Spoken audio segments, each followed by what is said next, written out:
আমি পারি না, নবীর প্রেমের যন্ত্রণা সইতে আমি পারি না।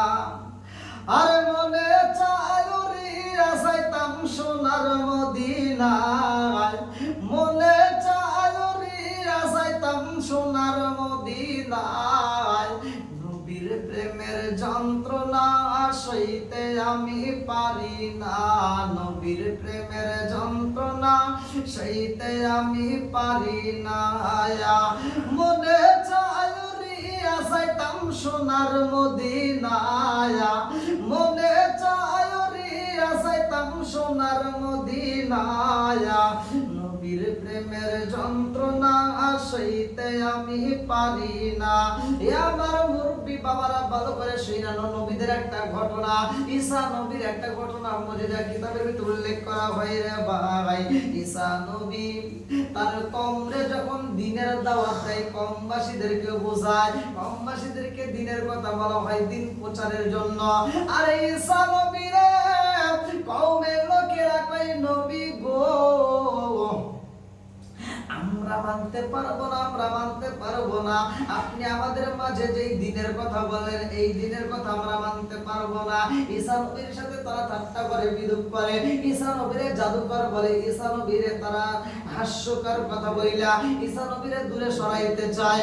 ঈসা নবী কয়, কওমবাসীরা রে, আমার আল্লাহর উপরে যদি ঈমান আনতে পারো, দুনিয়ায় ও আখিরাতের ময়দান তোমাদের ভালো হইব।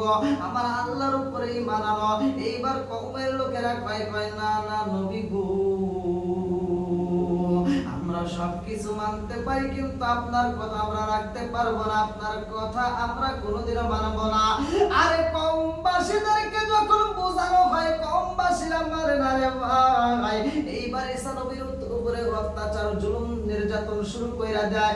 ঈসা আলাইহিস সালাম কান্দে আর কয়, এই জগৎবাসীরা রে,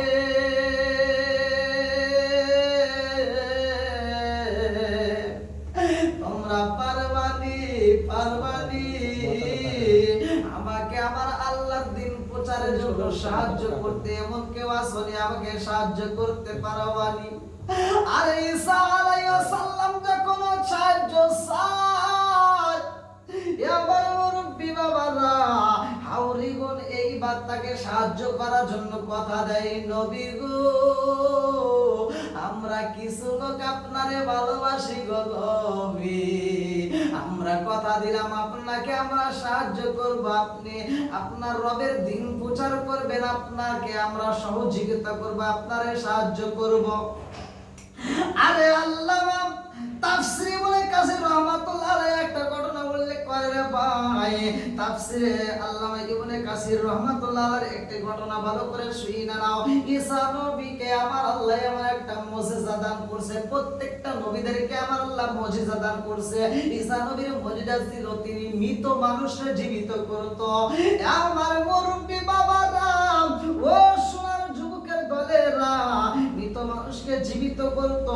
নূহ আলাইহিস সালামের সন্তান শামকে জীবিত করা হয় রে ভাই। নূহ আলাইহিস সালামের সন্তান শাম যখন জীবিত হইয়া আরে বাহির হইয়া ঈসা আলাইহিস সালামের সামনে দাঁড়াইছে, মাথার চুলগুলো টাইনা রে ভাই, মাথার চুলগুলো এরকম ভাবে ঝাড়ু দেয়। মাথার চুলটা ঝাড়ু দিতে দিতে ঈসা নবীর কাছে সামনে দাঁড়াইয়া বলে, নবী গো, ও নবী গো, আমারে কেন আপনি ডাকছেন? ঈসা নবী কয়, শাম, ও শাম, তোমার মাথার চুলগুলো পাইকে গেছে রে শাম, ও শাম, তোমার মাথার চুলগুলো পাকা আর তুমি কেন হাঁপাইতেছো? আমার মুরব্বি বাবা ও সোনার যুবকের দলেরা ভালো করে শুনে নাও।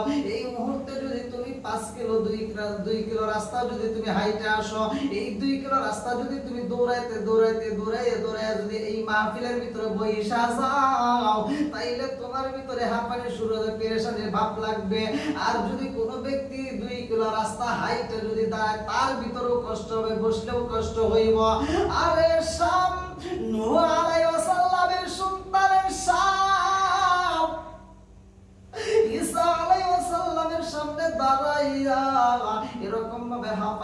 রে ভাই, হাঁপাইতেছে, শুধু জোরে জোরে হাঁপাইতেছে। ঈসা নবী কয় সামনে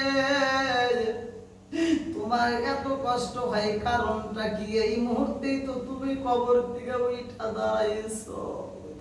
শাম কান্দার কয় নবী গো, ও নবী গো, আমি কেন এরকম ভাবে হাঁপাইতেছি, আমার কষ্ট হয়। আপনি নবী কথা বলেন কত সুন্দর করে, কিন্তু আমি কথা বলতে পারি না, আমার কথা বলতে গেলে আমার কষ্ট হয়। ঈসা আলাইহিস সালামের সামনে তার কওমের অনেক লোকজন উপস্থিত। ঈসা নবী এইবার তাদের সামনে প্রশ্ন করে, সামনে তোমার কেন কষ্ট হয়, কারণটা কি?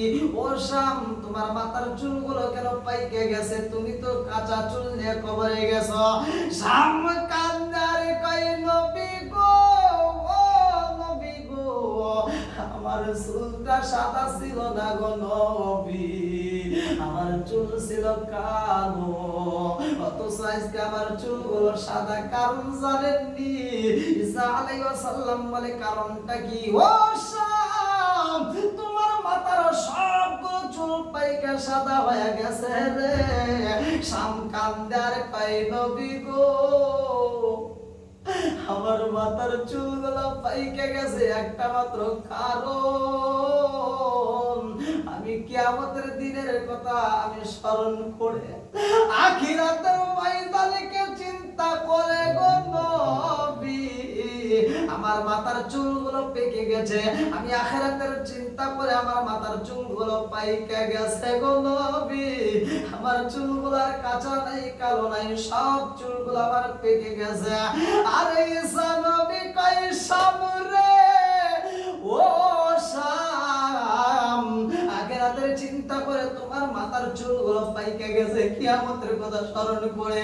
সামনে আমি নবী জানতে চাই, তুমি কথা বলতেছো তোমার কষ্ট হয় কারণটা কি? শাম কান্দে আরে কয় নবী গো, প্রত্যেকটা মানুষই তো মরণশীল, কুল্লু নাফসিন যায়িকাতুল মাউত,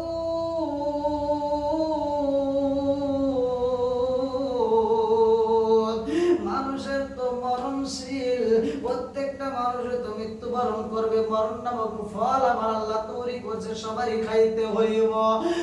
নবী ও, আজকে আমি হাঁপাইতেছি, আজকে আমি আতঙ্ক, আমার ভিতরে দরপর শুরু হয়ে গেছে, আমি দরপর করে আমি এইখানে দাঁড়ায় কথা বলতেছি। নবী গো, এর কারণ হইছে গো নবী, আমার মরণের সময় যে কষ্ট হইছে গো নবী, আমার মৃত্যুর সময় যে আযাব হইছে, যে কষ্টটা হইছে, এই আযাব আজ পর্যন্ত আমি এই মৃত্যুর ভয়ে কান্না করিতেছি, আজ পর্যন্ত আমার ভিতরে ধরপর, আমার ভিতরে কম্পন এখনো থামে নাই।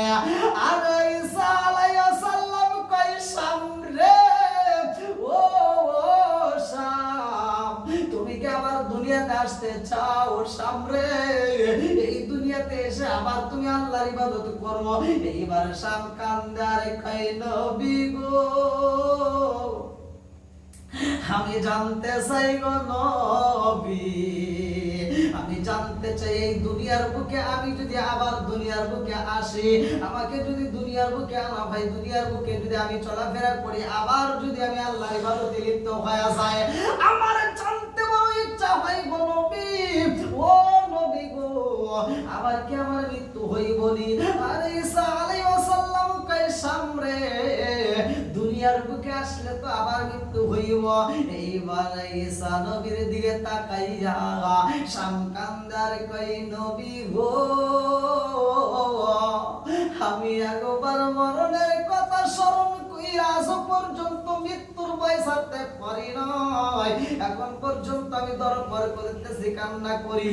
নবী গো, আর দুনিয়ার বুকে এসে আবার মৃত্যু হবে এটা আমি চাই না, আপনি আল্লাহর কাছে দোয়া করে দেন, আমি যেইখানে ছিলাম গো নবী, ওইখানে আমারে আবার পাঠাইয়া দেন। এইবার শাম চইলা যায়, ঈসা নবী তার জন্য দোয়া কইরা দেয়। এ আমার মুরব্বি বাবারা, কিতাবের ভিতরে তাফসীর ইবনে কাসির উর্দু 3য় খণ্ডের ভিতরে উল্লেখ করা হয়েছে। ঘটনাটা ভালো করে শুনে নাও রে ভাই। তাফসিরে রুহুল মানিতেও লেখা হয় ঈসা আলাইহিস সালামের চলমান ছিল শুধুমাত্র ভ্রমণ। বেশিরভাগ ভ্রমণ করত, মানুষের সামনে বেশি বেশি দিন প্রচারের জন্য ভ্রমণ করত। একদিন ঈসা নবী এইবার সামনে বিদায় দেওয়ার পর ঈসা নবীর কওমের লোকেরা কয়, নবী গো আপনি কেমন মানুষ বুঝে আসে না, আপনি মৃত মানুষকে জীবিত করলেন, আমরা বুঝা পালাইছি। আপনার মতো জাদুকর বুঝি আর একটাও হতে পারে না। আরে ঈসা নবী কান্দে, কওমরে বুঝাইতে পারে না আমি তো জাদুকর না রে, আমি তো তোদের মাঝে আমার মালিকের দিন প্রচার করি, আমি তো আল্লাহর দিনের কথা বলি। এইবার ঈসা নবী রওনা দিছে রে ভাই। এমন একটা কবরস্থানের পাশ দিয়ে যাওয়ার সময় একজন মহিলা, আরে ওই মহিলাটা কবরের পাশে হাউমাউ করে আল্লাহ কেসে পাগল বেশে চোখের পানি পালায়া কান্দে আর বুকটা তাপড়ায়। ঈসা নবী যাওয়ার সময় এইবার মহিলাটার কান্দন থেকে সহ্য করতে পারে না।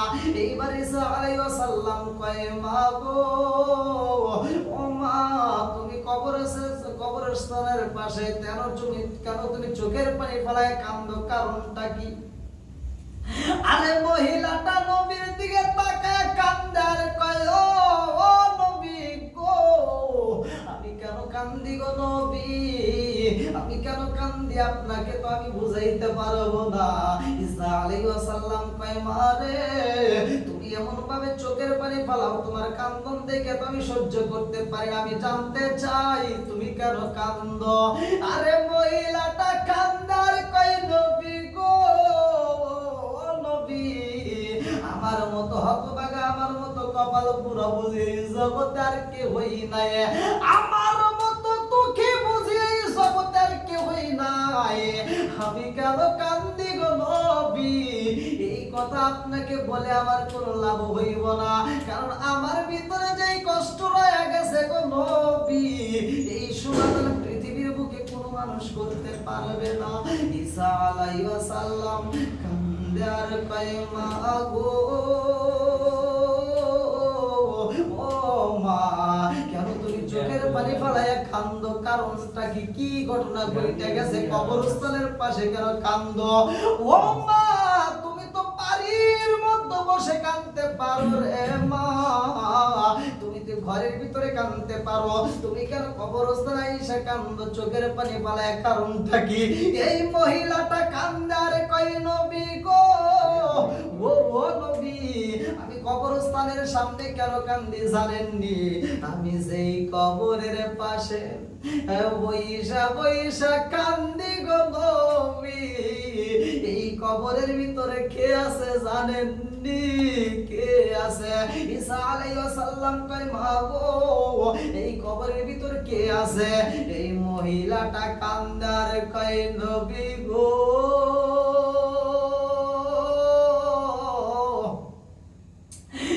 এই দুনিয়ার বুকে আমার কেউই নাই, ও নবী গো আমার একটা মাত্র মেয়ে ছিল গো নবী, আমার কোনো সন্তান নাই, আমার একটা মাত্র মেয়ে ছিল গো নবী, এই মেয়েটা আমার এত ভালোবাসতো গো নবী, আমার যদি মাথায় জ্বর আসতো আমার মাথাটা গরম হইলে আমার মেয়েটা